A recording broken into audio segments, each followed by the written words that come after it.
Hello বন্ধুরা, আজকের recipe হচ্ছে পটল পোস্ত। তো এইরকম একটা পটল পোস্ত থাকলে আর কিছুই চাই না বন্ধুরা, একটা তরকারি দিয়ে সমস্ত ভাত খাওয়া হয়ে যাবে। ফার্স্ট আমি পটলটা দেখো ভালো করে পরিষ্কার করে নিয়েছি। এখানে পেঁয়াজ, টমেটো, মগজ, কাজু বাদাম আর পোস্ত নিয়ে নিয়েছি। কড়াই বসিয়ে দিয়েছি, তেল দিয়ে দেব। আজকে রান্নাটা আমি সর্ষের তেলে করব। পটলগুলোকে ভালো করে প্রথমে লাল লাল করে ভেজে নেব। আর পটল পোস্ত কার কার ভালো লাগে বন্ধুরা অবশ্যই জানাবে, ঠিক আছে? আমার তো ভীষণ প্রিয় একটা পটল পোস্ত।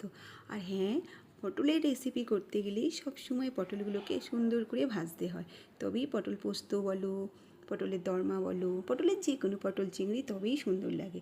যে তেলটা দেখো কালো হয়ে গেছে, পটলটা আমি ভেজেছি বলে ওই তেলের মধ্যেই গোটা গরম মশলা দিলাম, ফোড়নি, আর যে পেঁয়াজ আর টমেটোটা কেটে রেখেছিলাম ওর পেস্টটা দিলাম, দিয়ে হলুদ গুঁড়ো, লঙ্কা গুঁড়ো, চিনি, লবণ দিয়ে মশলাটাকে ভালো করে কষিয়ে নেব যতক্ষণ না তেল ছাড়ছে। তো দেখো হালকা তেল ছেড়ে দিয়েছি। এইবার আমি মগজ আর পোস্তর পেস্টটা দেব, দিয়ে আরেকটু ভালো করে নাড়িয়ে নেব। আর পাশে আমি একটু গরম জল বসিয়ে দিয়েছি। এবার আমি গরম জলটা দিয়ে দেবো এর মধ্যে, দিয়ে যখন আমার ঝোলটা ভালো করে ফুটে উঠবে, জল দিয়ে দিয়েছি। এইবার যখন ঝোলটা ভালোভাবে ফুটে উঠবে তখন আমি ভেজে রাখা পটলগুলো দিয়ে দেব। আর হ্যাঁ বন্ধুরা, আমার রেসিপিগুলো কেমন লাগে অবশ্যই জানাবে।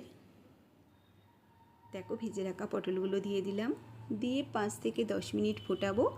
ফোটালেই আমার পটল পোস্ত রেডি। আর উপর দিয়ে দেখো ধনেপাতা ছড়িয়ে দিলাম। তো আজকের রেসিপিটা কেমন হয়েছে জানিও বন্ধুরা।